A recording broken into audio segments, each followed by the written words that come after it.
Hey guys, let's get more news about Warriors, but first, don't forget to subscribe and leave your like. Shaun Livingston hails Stephen Curry as most humble superstar. On the Knuckleheads podcast, former NBA player Shaun Livingston praised Stephen Curry as the most humble superstar he's ever encountered. Livingston shared insights from his time with the Golden State Warriors, where he witnessed Curry's unassuming nature, even as one of the league's biggest stars. No problem welcomed KD with open arms and was cool with him taking the most shots and doing all that. It was hard for Steph because it was an adjustment. He didn't make the adjustment until Christmas game. I remember I think we lost to the Cavs that game. Kyrie again, last second shot.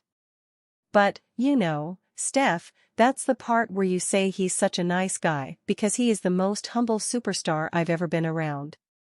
We done been around superstars and the blueprint of what you've seen was Mike, where it's like, get out the way. If you don't want to win, my way, right? And everybody coming after Mike felt like you had to be a certain type of, you know what I'm saying, personality. Kobe was that way in a way, right?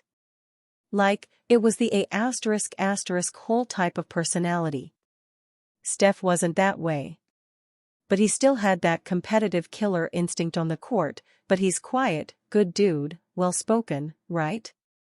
Come from a good background, all the things where it was just different, and he allowed you to be comfortable on the court with him, even though he was a superstar, and you didn't get that a lot. You know if you're playing with superstars, because that ball got a little bit more weight on it when he passed it to you. You know what I'm saying? Like, Steph allowed you to still be yourself. He still, wanted you to be yourself. He never got on guys. He was never yelling at guys. That wasn't his type of energy. And so when KD got there, the fact that he went to go recruit, like not recruit, but just talk to him, and, hey man, like we got a chance to do something special. Most superstars like, hey, team, GM, you gonna do that, right? Like I'll put a call in, but I'm not gonna pull up. Like, that's the humility that Steph has. And that's the, his character, what goes into his character. Like, I'll take a step back if this is for the best of the team. You don't see that with superstars. It's my narrative, you know what I'm saying?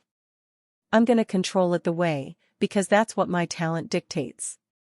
Livingston reflected on how Curry handled the arrival of Kevin Durant to the Golden State Warriors, noting that Curry welcomed Durant with open arms and was comfortable allowing Durant to take on a leading role. Problems sneaking up on the Warriors that could derail season. The Golden State Warriors lost a legend when Klay Thompson left for the Mavericks. It was time to move on, and the Dubs quickly focused on adding depth. Golden State wanted to trade for Lauri Markkanen but was forced to settle for signing DeAnthony Melton, Kyle Anderson, and Buddy Hield. The Warriors are arguably more talented but have some massive questions. Most will immediately jump to their lack of star power. They still have Stephen Curry and Draymond Green, but need another marquee scorer. Golden State hopes Jonathan Kuminga or Brandon Podziemski can step up and fill that void. It is a massive ask for a young talent, and the Warriors may have an even bigger problem.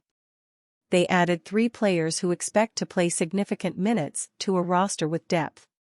Chris Paul and Klay are gone, but head coach Steve Kerr will have to use his Team USA experience to figure out his rotation. The result could be unhappy players, and a sour locker room may be enough to derail their season.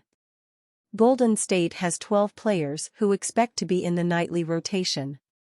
They must replace 56.1 minutes each night played by CP3 and Thompson.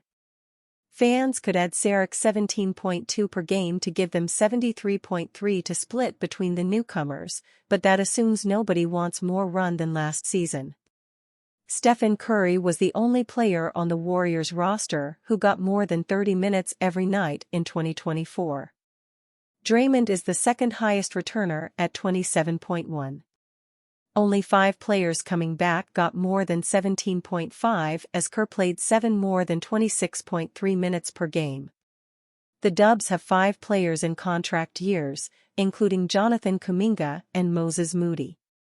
The franchise's extension talks with Moody will be fascinating as they have never bought into giving him more than 17.5 minutes per game. He believes he can play a larger role, and Kuminga wants a max extension. Even Melton, Gary Payton II, and Kevin Looney will be unhappy if they are barely playing in the final year of their contract. All 3 are competing for a new deal and will want out if they are the odd man out of the rotation or are playing sparingly each night. The Warriors view Podziemski as a building block, and he should play closer to 30 minutes per game in year 2. Andrew Wiggins and Draymond will want starters' minutes as they attempt to bounce back from turbulent seasons. Kuminga, Moody, and Tracy Jackson-Davis hope to prove they have leaped. Stephen Curry is the leader and most important player. Add in the veterans in the final year of their deals and 3 newcomers to give Steve Kerr more players than he can get on the court. Golden State will likely run a 10-person rotation to start the year. It means 2 will be on the outside looking in until someone goes down. The Dubs are ripe for a consolidation trade but have been unable to find a difference-making talent to acquire. It has left them with too many players and what could quickly become an unhappy locker room. The Golden State Warriors must solve this problem as soon as possible. Curry is 36 and only has a few shots left at a 5th championship.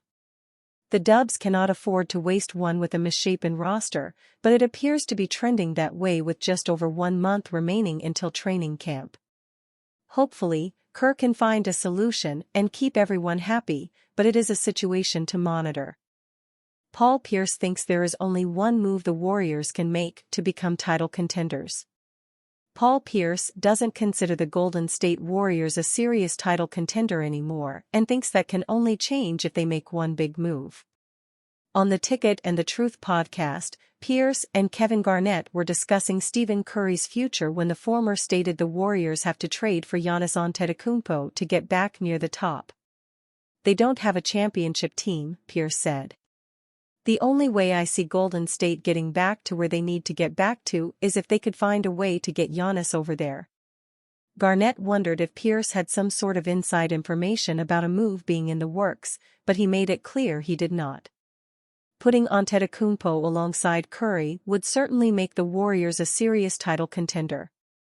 Giannis averaged 30.4 points, 11.5 rebounds, 6.5 assists, 1.2 steals, and 1.1 blocks per game for the Milwaukee Bucks last season. He made the All-NBA first team and finished 4th in voting for MVP.